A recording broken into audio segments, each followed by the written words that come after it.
Hello, YouTube. This is the Galley La Podcast, and today we are going to be reviewing One Piece Manga Chapter 1163 Promises. I am Akainu Fanboy, the other guy's Gboss. Please like and subscribe if you have not. Leave your comments below, your thoughts on this chapter and thoughts on our review. And we have a great cover story. Probably one of the best cover stories since the Moria reveal and the Yamato cover story. I think this has more plot significance than the Yamato one.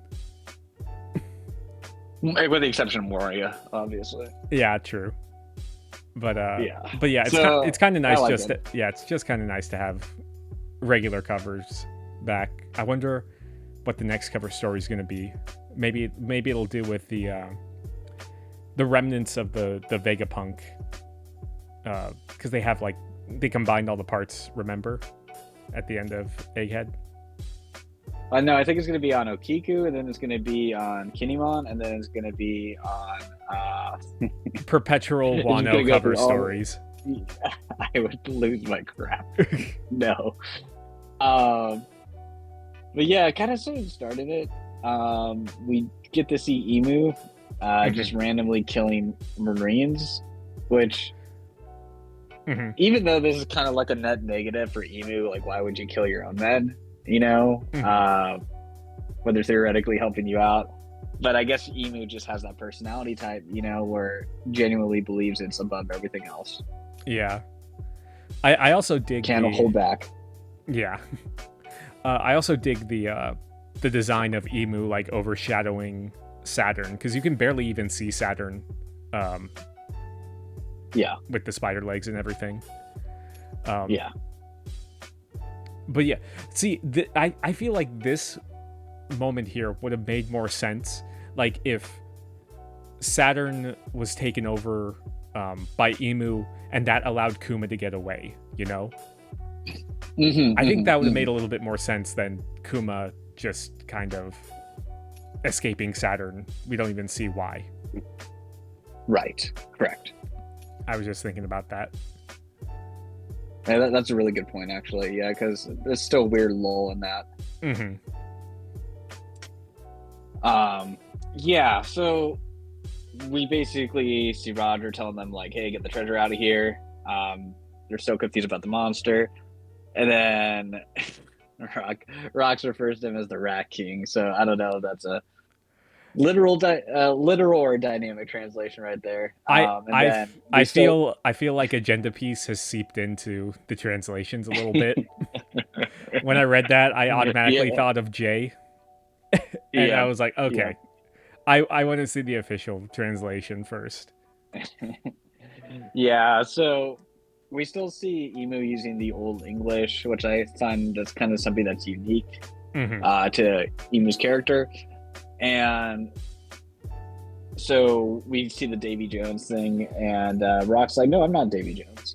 You know? So do you think he genuinely thinks he's not Davy Jones, doesn't know about his lineage that much, or is he just like putting on a front to save his family? Well, I think it might be kind of like, didn't he kind of refer to, when he was talking about the Nefertaris, like VB with Lily.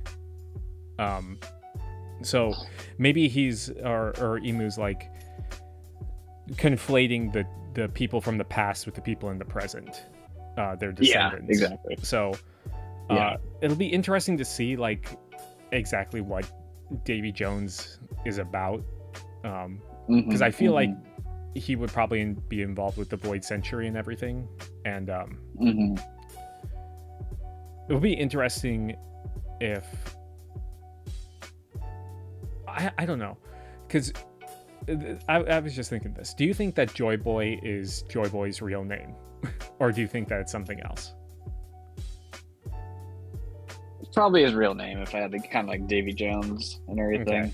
Okay.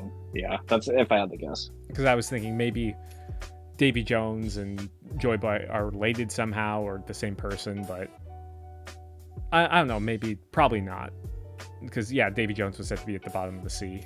So, but yeah, but what do you think of the the Garp thing with him wanting to fight whatever this is? Well, I thought it was kind of interesting where, like, he was saying, I believe promises are meant to be kept when Emu's talking to Rocks. Oh, yeah. Wait, no, sorry. No. That was Rocks right there saying that. Mm-hmm. And then that's what leads Emu to saying that's why you need to be wiped out. Yeah. I find that interesting, like, what promise, and maybe there is, like, this multi-generational promise with his people, maybe, you know? He's very vague with what he means by promises. Yeah. Well, that kind of reminds me of the promise with, like, Joy Boy and the previous mermaid princess that was written on the poneglyph. Either that or, like kind of his vow to take down Emu, basically. Mm-hmm. You know? Obviously, Blackbeard's going to be the one doing that, but and the Emu says, the world remains incomplete, the world ain't yours. So, I'm wondering, is this like the third faction, the Davy Jones faction, if you will? And then there's like the Emu faction, and then you have the D's. I don't know. No, Blackbeard's a D too, but, like, you know, the Joy Boy line and the Davy Jones line, I think. Maybe. I think we still don't know enough about Emu to... Well, we know Emu... The old Emu had a name from one of the elder noble families. I forget it off the top of my head, but I think Ivankov referenced it. It's like, there's no way that person could still be alive. But yeah, I'm wondering if maybe... But it said that the Nefertaris were the only ones that didn't settle on the red line in Mary Joa. So I don't know. I think there's still a lot to be learned. Yeah. Right. For sure. Yeah, I was kind of looking into it. Yeah, I don't really see anything just on the wiki right now talking about the lineage and all that stuff. But anyways, kind of moving on. So we see Garp moving in. We see. We have the treasure going on. We still see Dragon with Shanks and everything. And then, what do you think about Garp like attacking Emu? Because it seems strange. Like I said, this chapter's really forming more questions than answers for me. Mm-hmm. And because, why would Emu allow that? Yeah. To keep him in there for attacking him? Because, like, he's not this perfectly calibrated planning entity, you know? Like, for example, just kills all the soldiers immediately that he sees, you know? And then, so for Garp to lay a hand on him and to stop him, like, I can't see Emu forgiving him for that. You know? That's kind of crazy to me. Yeah, and it seems kind of... I know that Garp doesn't like the higher-ups. He doesn't like the world government, but just him being, like, this outright defiant and basically teaming up with Rox and Roger and everyone just seems kind of strange. To attack the head of the world government. You know? I mean, maybe he's just thinking, like, hold on, where was it? I mean, he just kind of sees it as a monster. I don't think he knows about Emu or anything, so... But he does say that it's Saturn. He knows it's Saturn. Yeah. But Emu and Saturn would recollect, like, okay, he attacked us, you know? And we'll see how this resolves, but I guess they got the big fish that they wanted, which was Rox taken down. Yeah. So I guess it wasn't like a net failure for them, you know? But I can't see Emu having the forgiveness level or tolerance level to keep him alive after that. Exactly. And it's not like he went into hiding or anything. He's a major vice admiral. Yeah. it's kind of nuts when you think about it. I might be a little bit of a contradiction, but we'll see how Oda plays with it. I don't know how he works this out, basically. Yeah. But we do see Captain John. Yeah. With kids' power, though. I do kind of like the Captain John betrayal. He's just kind of acting in his own capacity here. Mm-hmm. But yeah, I'm glad that Oda kind of snuck in just in the kind of background. It's like, oh yeah, in the previous chapters we saw him use the magnet power just like casually, and now we get to see him use it in full force. Yeah. And yeah, it does seem kind of overpowered, like to attract all the treasure to himself, you know. I did notice a little symbolism here.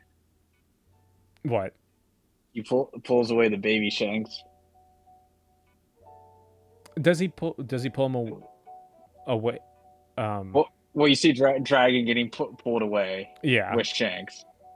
You know, and they're struggling, and he, obviously, you know, Kid and Shanks have some beef and everything, but so I thought that was like a funny little symbolic gesture right there. You know, that they made it a point that Shanks was getting pulled away by the power and everything. Yeah. As a little baby, so I thought that was kind of funny. I don't know if that was like just a coincidence or what, but yeah, he had a flashback. They make you go out of the way.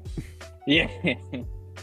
Yeah, because Dragon saves him. You know, Shanks is about to hit the ground and everything, but I thought I don't know, maybe it's a foreshadowing for the future. We'll see, but yeah, I did love this panel of all the Marines holding that Garp. Yeah. Oh, really quick. Speaking of like previous Devil Fruit users, you see that Gansui has the bomb fruit that Mr. 5 has.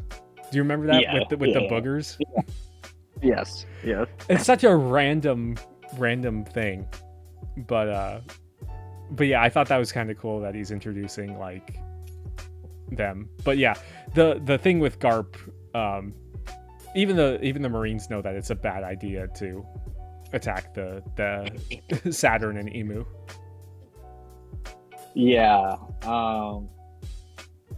So it was interesting to see Big Mom kind of come in, and she's like, she just kind of refocuses, and they all going for the kill here, which I'd like to see that. I thought it was pretty good.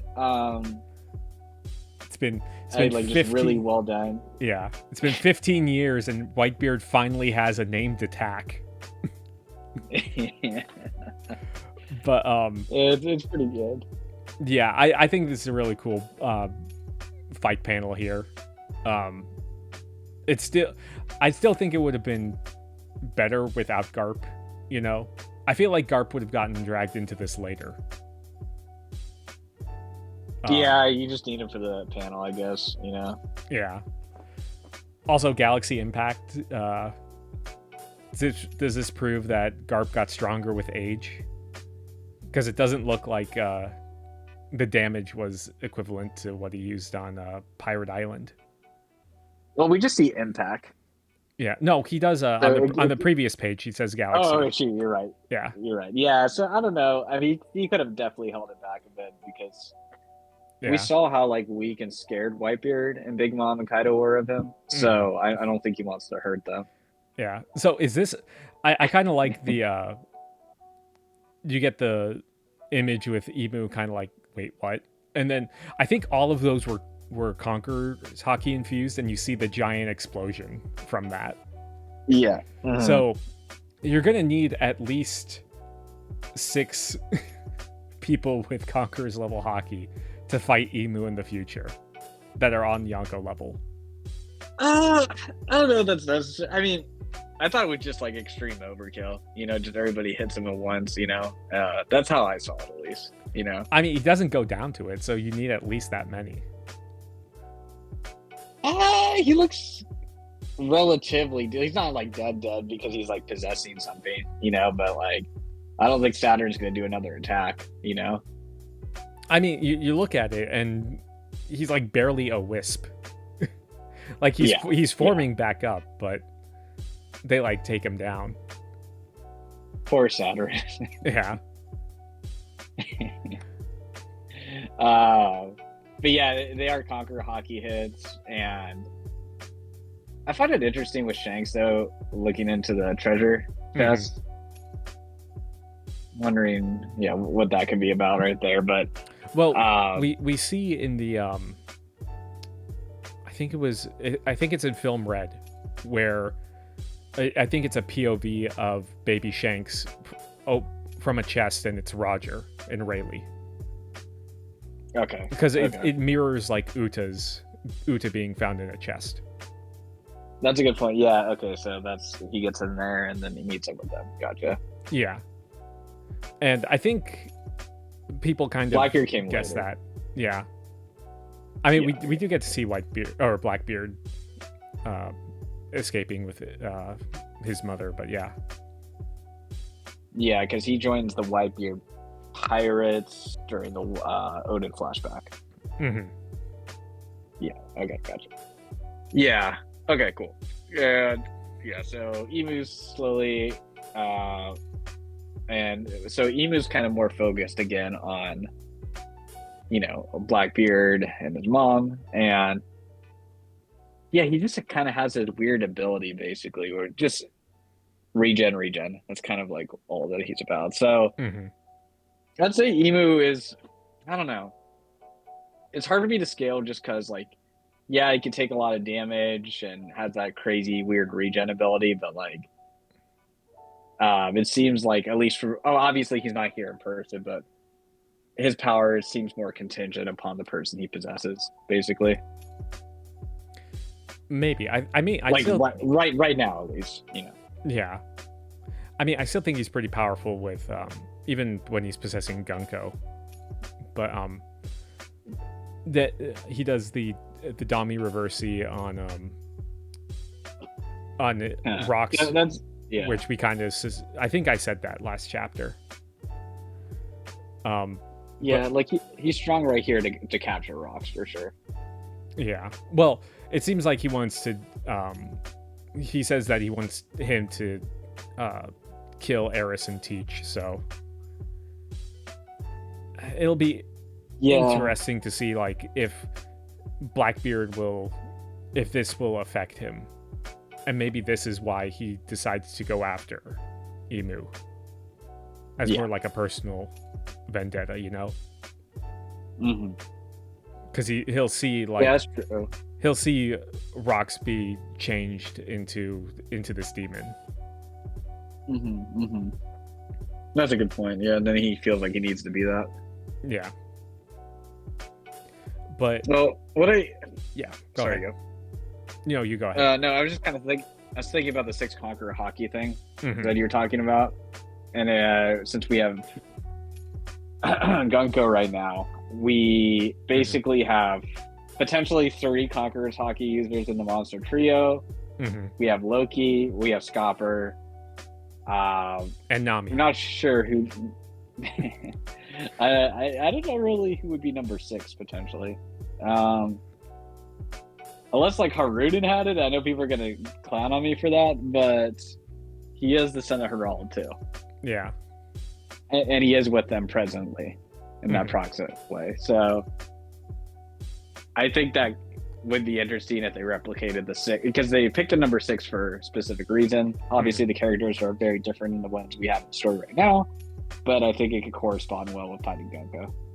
I mean, what about you're talking about Haruden, who struggled with Mach Vice. He got stronger though. Maybe, but he would kind of be like the Kaido basically. Because Kaido is not that strong right here. Mm-hmm. Yeah, he just got his fruit. But okay, so this is just a random thing that I thought about, and it kind of relates to the God's Knights and everything. So what is up with the God's Knights and their aging? Because it seems like it's only Garling that has aged. Yeah, that's a good point. Yeah.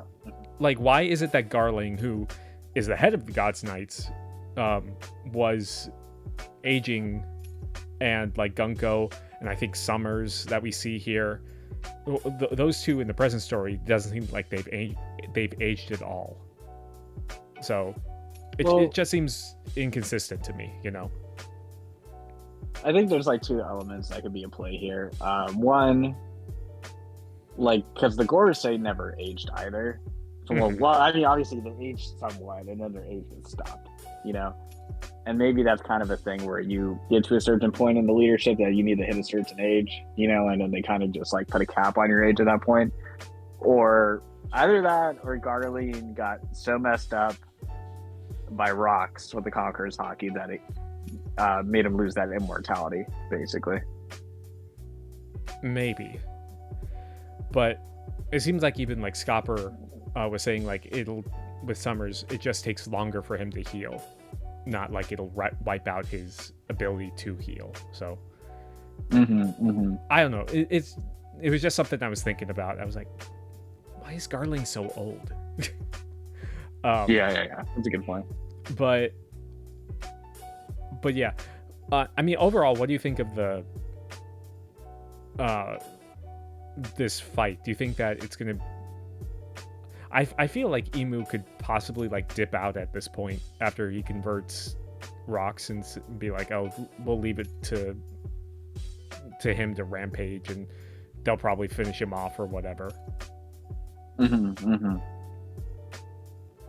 Yeah, I think there's a couple ways we could look at it. Because, okay, do you think the other Rocks pirates are going to fight Garp and Roger? Or do you think... Because I'm curious to see if, like, do the Rocks pirates have an understanding of what just happened, basically, to Rocks? I mean, I feel like they will once they... I mean, everyone's kind of looking, and then they'll see him transform. So, with the dummy Reversi, they'll show that he is transformed, and I think maybe this is where probably Kaido, Big Mom, and Whitebeard get taken out by this possessed rocks, because we see that the becoming a demon increases your power level, because we saw like Dory and Brogy get stronger because of that. So at that point, this could be where it's like, okay, this is where Garp and Roger team up and fight. But and people have been theorizing like where Whitebeard's scars came from, so maybe this is where he gets them. Yeah. What do we know? Kaido's? Oh yeah, we know Kaido's scars. Yeah, that was Odin. Odin actually scarred him twice. Once in the flashback and once through Zoro. Because that was Odin's Haki. Never forget that. Yes. Okay, yeah. So I don't know. I guess I find it kind of weird. I guess more questions for me. It's like I find it weird. Whitebeard, Big Mom, and Kaido never brought up how they fought an Elder. You know, I find that kind of a weird plot hole in the story. And I guess Kaido kind of implied, right? He's fighting Rock right here a little bit, you know, but I kind of feel like that would have been brought up at some point too, you know? I mean, he was on his top 5 list. Yeah, that's like more like Big Mom and Whitebeard, I guess, you know? You think that'd be like a pretty memorable moment you would have articulated at one point, you know? Yeah. So those are kind of like the things that kind of little suspension of disbelief a little bit in that sense. Roger makes sense. Garp's kind of a troll. He doesn't really talk stuff too serious that's happened. So, but all that being said, I think the biggest weird thing is him attacking Emu, Garp. Like that's always going to be the weirdest part for me for this whole chapter. Yeah, I feel like Garp could have potentially come in later. Like, what if it was mainly like rocks the Rocks pirates doing this, and then Roger and Garp show up like at the last minute, seeing Rocks being transformed. Yeah, like it fits well in Garp's character, it just doesn't make sense for the rest of the story. Yeah. Yeah, it'll be weird to see how they justify this. But it also kind of, when you said the thing about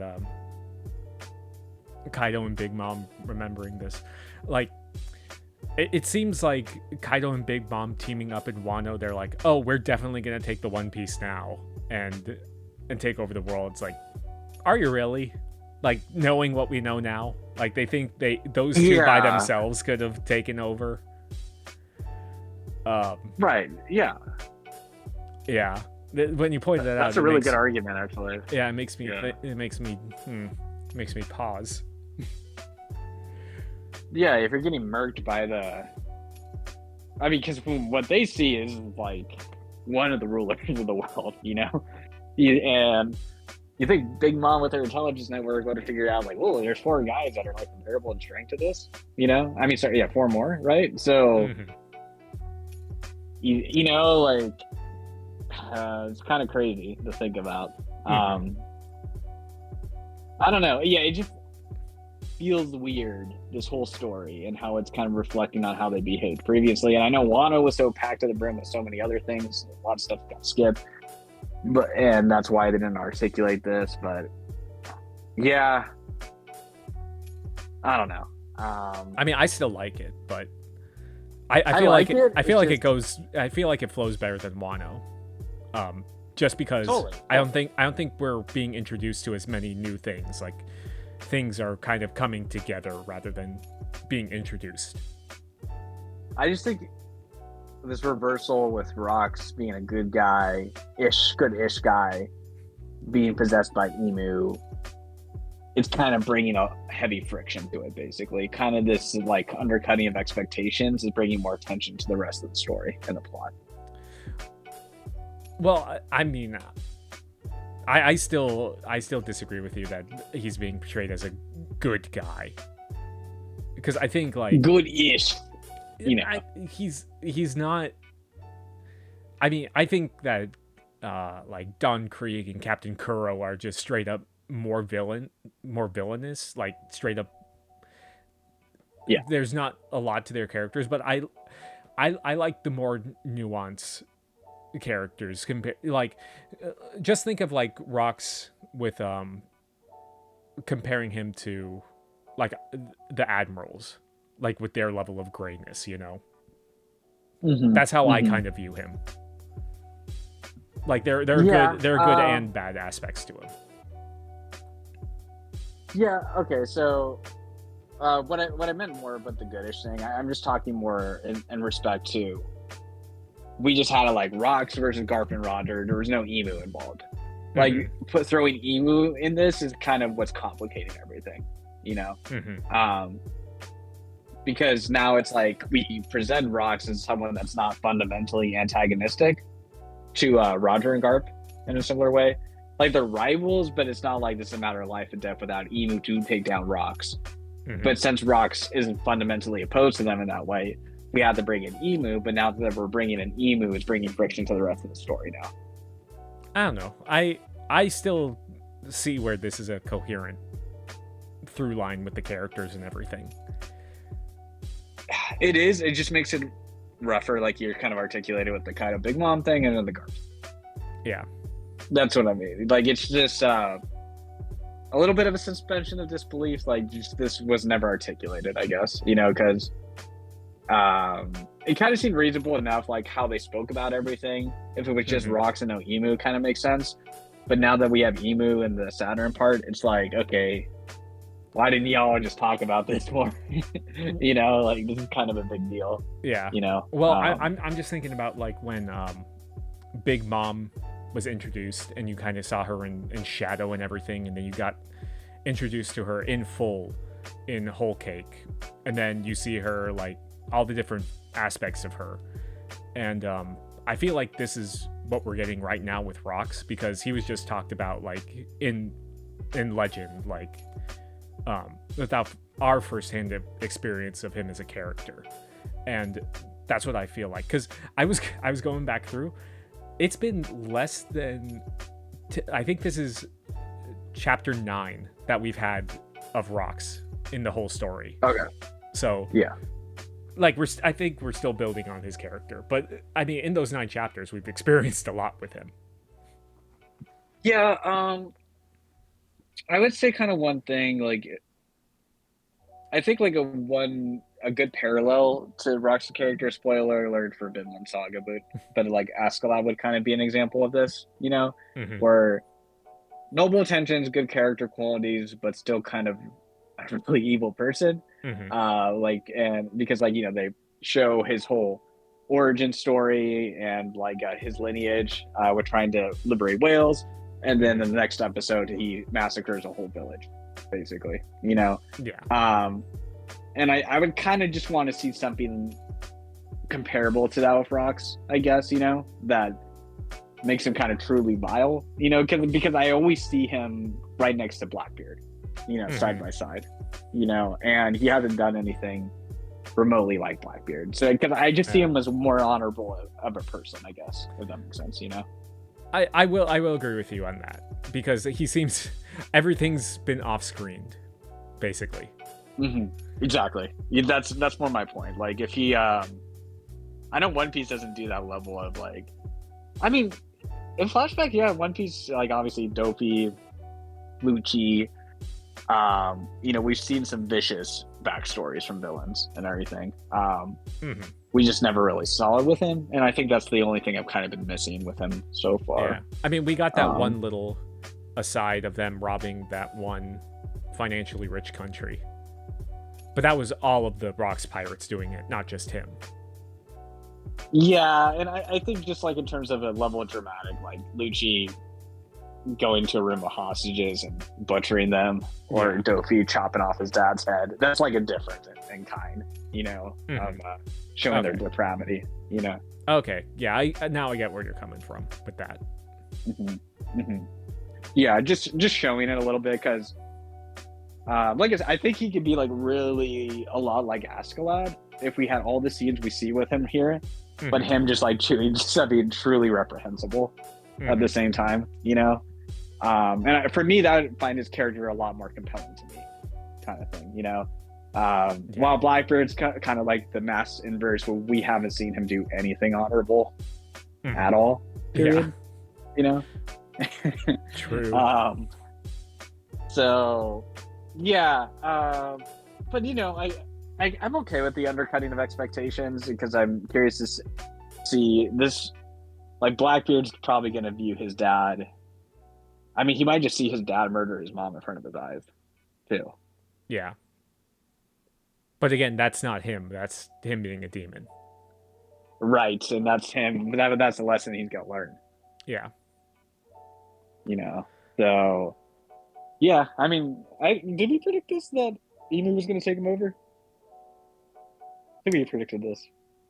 I think we talked about it. Yeah, last discussion. Okay, cool. +1 for us. Yeah, that's cool. but yeah, I think this is overall a good chapter, except for the Garp part. I feel like a little bit more restructuring could have fixed it. Like, imagine if like all the Rocks pirates teamed up against Emu like this, and then a lot of them get like wiped away, or this is how like we find out they died, because we know that Captain John and Gonzui definitely died. So yeah, and I would have kind of liked to see Bogart and Garp fight off some of the Rock pirates individually too. I'm kind of sad we never got to see any cool 1v1s here, you know. Yeah, it's just kind of a free-for-all. Yeah, and it's like they could add in some little clashes in the anime, you know, which I think they will. Yeah, because we got that with the Odin flashback with the Roger versus Whitebeard pirates. We got a couple like clashes with that, with like Odin versus Gabon and Marco versus Rayleigh. Yeah, I think Bogart versus Shiki would be pretty cool. Yeah, that was another thing. Like, there's the one scene with like Gansui like attacking Shiki, and you don't see anything after that. Yeah.